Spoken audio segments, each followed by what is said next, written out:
I've always danced. My mom likes to joke that I came out dancing, actually, and she named me after a professional ballerina, and she also is my first dance teacher. So it was decided that I was gonna dance, and I started dancing at the age of 2, again with my mom being my first teacher. And then we were led to Abilene, Texas, and I started dancing with a studio here in town.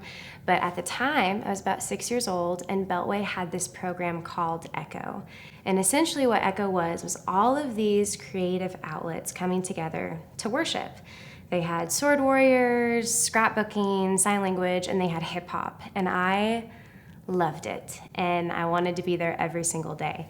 So I had my foot in this one environment that was life-giving and joyful and encouraging and uplifting. But then I also had my other foot in this other environment. And if you know ballet, it can be very strict and negative and maybe even sometimes damaging. But I loved both of those environments, but I kind of felt like I had one foot in one and the other foot in the other. And we left Abilene and moved to Amarillo, where I started taking dance a little bit more seriously. And I didn't have that environment that I had at Beltway at my church in Amarillo, so I was missing that one environment where I got to experience dance as worship.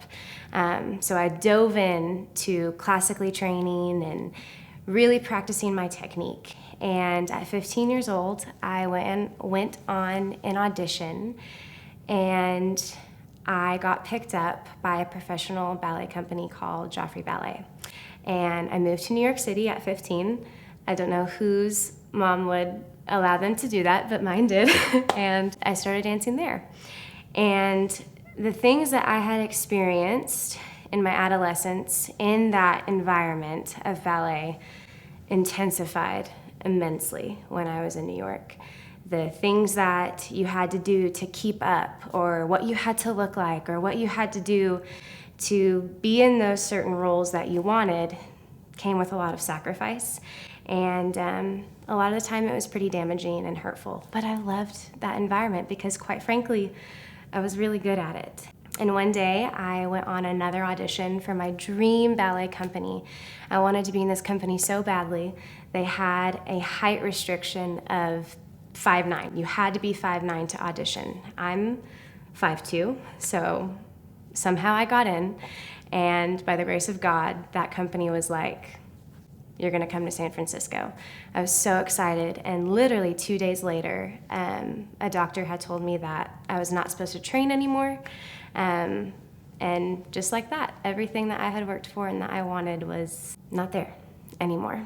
And the Lord led us back to Amarillo, thankfully, because if I stayed in that environment, it would have been horrible.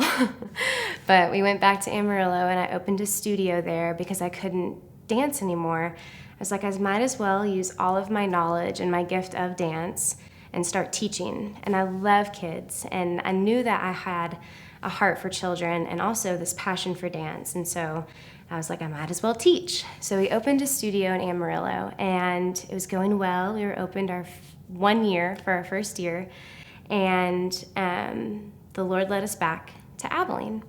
And we're in Abilene. I have no idea what I am doing in Abilene. And the first Sunday, we walk into the North Campus, and Jeffrey Turner approaches us and says, hey, you dance. Some of our daughters can't find a dance studio here in town. Would you mind teaching a class or two at the church?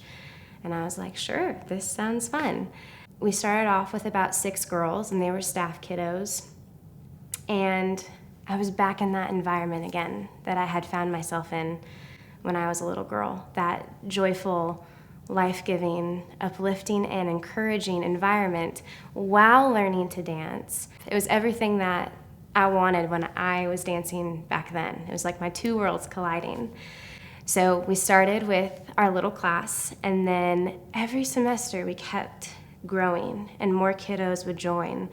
And now it's our 6th year teaching, and we have over 200 kids that come and take class with us every single week. When I tell you, when I'm teaching, yes, I love those kids and I love pouring into them and I love teaching them how to dance and what to do, but it's almost healing in a sense of when I was a little girl, all those things that I would have wanted from my dance teacher or the things that I was really hopeful for in that one environment that I didn't get. My hope is to bring that to ballet at Beltway and to our kiddos. Specifically this semester, we started an adult ballet class. And it's been really sweet because we have ladies of all different ages and all different backgrounds, some in college, some who are first-time moms. My mom is even in the class and she's in her 60s. But we all come together as women and we're learning dance, which might be uncomfortable for some, maybe some who have never taken a dance class in their life, or maybe some ladies who grew up dancing, and just like me, they had a rough past with dance or that environment. Maybe they were stripped of some things when they were a little girl, or maybe they just wanted to dance when they were a little girl. And so this adult ballet class has been so fun and refreshing because not only am I a student again in this class, but I'm also in this community of women where we are also uplifting and encouraging one another, just like I do with my little girls when I teach them. It's been a really sweet and safe place for us to dance together and to worship Him and to talk about what He's doing in our lives and have that time once a week where we can come in and be comfortable with one another and also let the Lord take the lead. Our first week that we were in session with the adult class, there were some ladies that came in and their body language was so like, they were nervous and they didn't know what they were doing there and they didn't know why they were there. And it has been so sweet to see the Lord kind of push and nudge them in the direction of, hey, you're worshiping me in this way. You're glorifying my name in this way. Let me lead you in this. And so that's been really sweet to see. And also I commend them because that takes a lot of bravery and courage to step out and follow the Lord in something that you might not have any idea what you're doing. It's been so sweet that we have some girls who are in college and they're learning from these women who are in their 40s in the same space where we're all students. You know, we're talking about our different lives and what's going on throughout the week and all that stuff. And it's really a time of like community. And there's a lady in my class that I'm really learning from, and we're talking about life things outside of ballet. And so it's just been kind of sweet to come together as women and dance, but also like have a little community.